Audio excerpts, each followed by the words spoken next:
கார்த்திக் தீபா 2 பேரும் ஆனந்த் வந்து ஒரு பொண்ணு கூட ரெஸ்டாரண்ட்ல பேசிட்டு இருக்கிறத பாத்துட்டு என்னங்க ஒரு பொண்ணு கூட இருக்காரு அப்படின்னு சொல்லி தீபா சொல்றாங்க. அதுக்கு கார்த்திக் சொல்றாரு, இதை வச்சால நம்ம எஸ்டிமேட் பண்ணக்கூடாதுங்க, ஏன்னா ஃப்ரெண்டா கூட இருக்கலாம்ல அப்படின்னு சொல்றாங்க. அதுக்குள்ள ஆனந்த் அப்புறம் அந்த கூட வந்த பொண்ணு இருக்காங்கல்ல, அவங்க 2 பேரும் அங்க இருந்து போறாங்க. சரி வாங்க நம்ம ஃபாலோ பண்ணலாம் அப்படின்னு சொல்லிட்டு கார்த்திக் தீபாவை கூப்பிட்டுட்டு போறாரு. அதுக்கப்புறம் அவங்க ஃபாலோ பண்ணிட்டு 2 பேரும் போயிட்டு இருக்காங்க. அடுத்ததே அபிராமி என்ன பண்றாங்கன்னா மறுபடியும் திரும்ப திரும்ப கால் பண்ணிக்கிட்டே இருக்கிறாங்க தீபாக்கு. அப்போ அந்த போனை வச்சிட்டு இருக்கிற ஐஸ்வர்யா சொல்லிட்டு இருக்காங்க, தீபா உனக்கு வர்ற ஒவ்வொரு காலும் ஆப்பு தான் போகும் அப்படின்னு சொல்லிட்டு இருக்காங்க. அபிராமி காமிக்கிறாங்க, என்னது இந்த தீபா போனே எடுக்க மாட்டேங்கிறாளே, எதுக்காக? குடும்ப நல்லதுக்காக தானே இதை செய்ய சொல்றோம், செய்யறேன்னு அப்பெல்லாம் தலையாட்டிட்டு இப்ப என்னடா ஒண்ணுமே பேச மாட்டேங்கிறா, போனே எடுக்க மாட்டேங்கிறா அப்படின்ட்டு ஒரு டென்ஷனா இருக்காங்க. சரி கார்த்திக் கூட தானே இருப்பா, நம்ம கார்த்திக்கு கால் பண்ணி பாக்கலாம் அப்படின்னு சொல்லிட்டு கார்த்திக்கு கால் பண்றாங்க. ஆனா கார்த்திக் மொபைல் நாட் ரீச்சபிள் அப்படின்னு சொல்லி வருது. திரும்ப திரும்ப கால் பண்ணிட்டே இருக்கிறாங்க,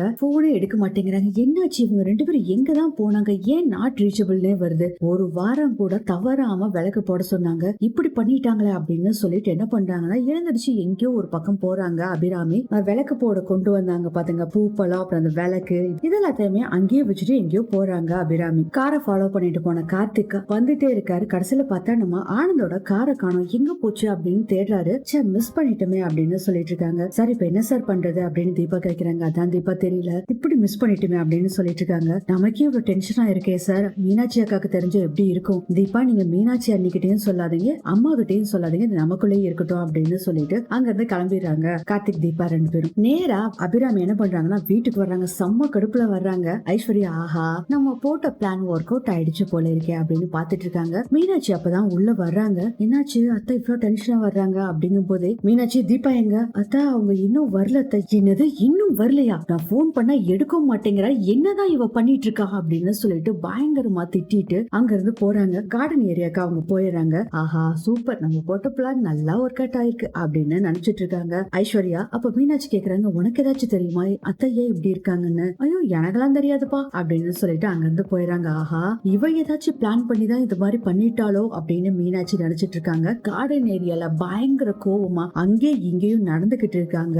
அபிராமி. கரெக்டா தீபா கார்த்திக் அப்பதான் வீட்டுக்கு வர்றாங்க. தீபா வர்றப்பயே ஆஹா வா வா புருஷன் கூட ஜாலியா ஊர் சுத்திட்டு வர்றியா, இருக்கு உனக்கு ஆப்பு அப்படின்னு பாத்துட்டு இருக்காங்க ஐஸ்வர்யா. தீபா கிட்ட கார்த்திக் சொல்றாரு, இந்த விஷயத்த யாருக்கிட்டே சொல்லாதீங்க அப்படின்னு சொல்றாங்க. சரிங்க சார் அப்படின்னு சொல்லிட்டு 2 பேரும் உள்ள வர்றாங்க. கார்த்திக் போன பின்னாடி தீபா அப்படின்னு ஐஸ்வர்யா கூப்பிடுறாங்க. அக்கா அப்படின்ட்டு வர்றாங்க. எனக்கு தலை வலிக்கிற மாதிரி இருக்கு தீபா, ஹாட் வாட்டர் கொஞ்சம் தரையா தீபா, இதோ தரங்கா அப்படின்ட்டு தீபா போன பின்னாடி என்ன பண்றாங்கன்னா தீபாக்கு தெரியாம அந்த மொபைலை தூக்கி பேக் உள்ள போட்டுறாங்க. ஹாட் வாட்டரை கொண்டு வந்து கொடுத்துட்டு அந்த பேக்கை எடுத்துட்டு தீபா போறாங்க. தீபா உன்ன அத்தை வர சொன்னாங்க அப்படின்னு சொல்றாங்க. சரி போய் பாக்குறாரு அக்கா அப்படின்னு சொல்லிட்டு தீபா அங்கிருந்து போயிடுறாங்க. அதுக்கப்புறம் அபிராமி கிட்ட தீபா வர்றாங்க. தீபா வந்தோடனே அபிராமி கேக்குறாங்க, ஆமா உன்னை என்ன சொன்னேன், உன் புருஷன் கூட எங்க வேணாலும் ஊர் சுத்தி எங்க வேணாலும் போ, எனக்கு அதை பத்தி கவலை இல்ல, ஆனா சாயந்தரம் வீட்டுக்கு வந்துரு, கோயில விளக்கு போடணும்னு நான் சொல்லியிருந்தேன், நீ ஒண்ணுனாச்சு நீ கேட்டியா தீபா? நான் உனக்கு எத்தனை தடவை கால் பண்ணேன், நீ ஒரு தடவையாச்சும் எடுத்தியா அப்படின்னு சொல்லும் போதே அத்த போன நான் மறந்துட்டு போயிட்டேன் அப்படின்னு சொல்ற தூரமா நின்னு பாத்துட்டு இருக்காங்க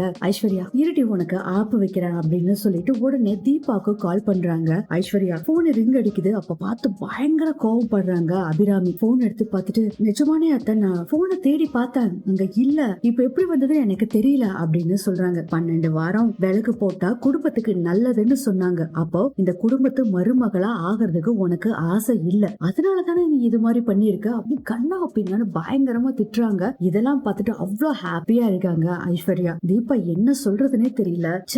ஆனந்த் மாமாவை நம்ம ஃபாலோ பண்ணிட்டு போயிட்டு விளக்கு போடுறத மறந்துட்டுமே அப்படின்னு சொல்லிட்டு ரொம்ப ஃபீல் பண்ணிட்டு இருக்காங்க தீபா. முதல்ல இங்க இருந்து போ, என் மூஞ்சிலே முழிக்காத அப்படின்னு சொல்றாங்க. நின்னுகிட்டே இருக்காங்க. தீபா போன்னு சொல்றேன்ல அப்படின்னு பயங்கரமா சத்தம் போடுறாங்க. அங்க இருந்து போய் ஆனா தீபா இதை சும்மா விடுறதாவே இல்ல. நம்ம கோவில் நட சாத்துறதுக்குள்ள எப்படியாச்சும் விளக்கு போடணும்னு சொல்லிட்டு போய் டிரைவர் என்ன கூப்பிடுறாங்க. டிரைவர் அங்க இல்ல, என்ன பண்றது அப்படின்னு சொல்லிட்டு பொடி நடையா அங்க இருந்து போறாங்க தீபா. ஏதாச்சும் வண்டி கிடைக்குமான்னு பாத்துக்கிட்டே தான் போறாங்க. ஒரு ஆட்டோ போகுது, ஆட்டோக்காரனை கூப்பிடுறாங்க, சவாரி இருக்கு அப்படின்னு சொல்லிட்டு ஆட்டோக்காரும் போயிடுறாங்க. அங்க ஒரு 2 வீலர்ல ஒரு அக்கா வர்றாங்க. அந்த அக்கா கிட்டயும் கேக்குறாங்க, இல்லம்மா நான் வேற பக்கம் போறேமா அப்படின்னு சொல்லிட்டு அவங்களும் போயிடுறாங்க. என்னடா பண்றது அப்படின்னு சொல்லிட்டு வேகமா போறாங்க. தீபாவும் பொடி நடையா அவங்க பாட்டுல வேக வேகமா போறாங்க. போய் அப்படியே கோயிலுக்கு போயிடுறாங்க. நல்ல வேலைக்கு கோயில் நட சாத்தல அப்படின்னு சொல்லிட்டு கோயிலுக்குள்ள போறாங்க தீபா. தீபா கோயிலுக்குள்ள போனா அங்க நட சாத்திட்டு இருக்காங்க. சாமி சாமி ஒரு நிமிஷம் சாமி, நான் விளக்கு போட்டுக்கிறேன் அப்படின்னு சொல்றாங்க. சரிம்மா சீக்கிரம் போடுங்க அப்படிங்கிறாங்க. விளக்கு போய் கடையில வாங்க போலான்னு சொல்லிட்டு போய் வாங்க போறாங்க. பார்த்தா கடை சாத்திருச்சு. கடவுள்கிட்ட வந்து வேண்டிட்டு இருக்காங்க. ஐயோ முருகா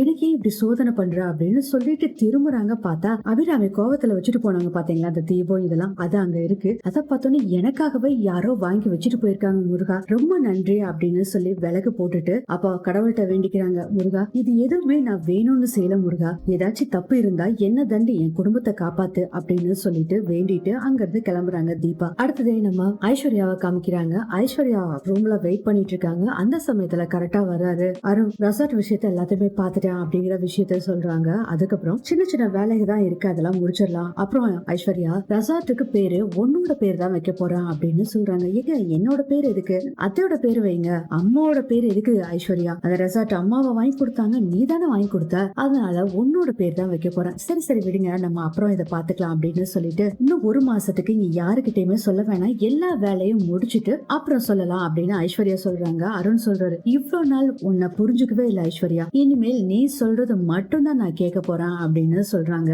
அப்படி வா வலிக்கு அப்படின்னு மனசுக்குள்ள நினைச்சிட்டு போய் ஒரு கோட் சூட் புதுசு எடுத்து வராங்க. இது எதுக்கு ஐஸ்வர்யா அப்படின்னு அருண் கேக்குறாரு. ரெசார்ட் ஓனர் ஆயிட்டீங்களா, இனிமேல் இப்படிதான் போடணும் அப்படின்னு சொன்னோடனே ஐஸ்வர்யாவை ஹக் பண்ணிட்டு உன்னை இத்தனை நாள் புரிஞ்சுக்காம போயிட்ட சாரி ஐஸ்வர்யா அப்படின்னு சொல்றாங்க. சொல்லிட்டு அங்கிருந்து நான் ரெஃப்ரெஷ் ஆயிட்டு வரேன் அப்படின்ட்டு அங்கிருந்து போறாரு அருண். அருண் போன பின்னாடி இதுக்காக தான் இத்தனை நாள் நான் காத்துக்கிட்டு இருந்தேன், இனிமேல் தான் என்னோட கேமையே ஸ்டார்ட் பண்ண போறேன் அப்படின்னு சொல்லிட்டு இருக்காங்க ஐஸ்வர்யா. தீபா வேக வேகன்னு வீட்டுக்குள்ள வர்றாங்க.